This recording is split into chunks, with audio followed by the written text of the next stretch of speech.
পেয়েছিলাম 60% পেয়েছিলাম with a guarantee clause.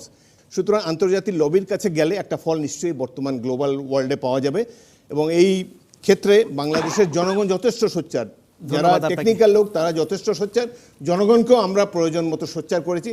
তবে দুঃখের বিষয় এখন বর্তমান সরকার ভারত একটু অসন্তুষ্ট হতে পারে এমন কোনো পদক্ষেপ নিতে রাজি না। ধন্যবাদ আপনাকে। আমাদের আরেকটি কথা বলি, পানি যেখানে আছে তিস্তা, আমাদের সাথে ভারতের সমস্যা কি? শুধু অভিন্ন নদীর পানি বন্টন, আর কোনো সমস্যা নেই।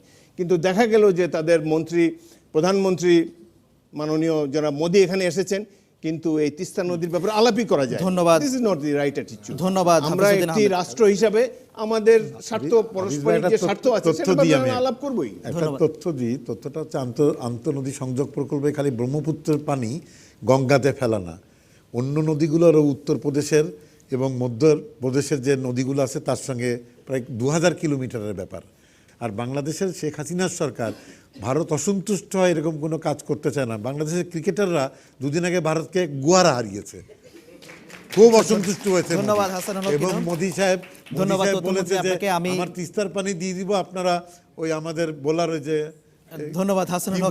বোলার কি দিয়ে দেন, এগুলো সামাজিক যোগাযোগের মাধ্যমে বিভিন্ন কৌতুক তৈরি হয়েছে। ধন্যবাদ আপনাকে হাসানুল হক। আমি দর্শক শ্রোতাদের এখানে জানিয়ে রাখি, বিবিসি বাংলাদেশ সংলাপের আগামী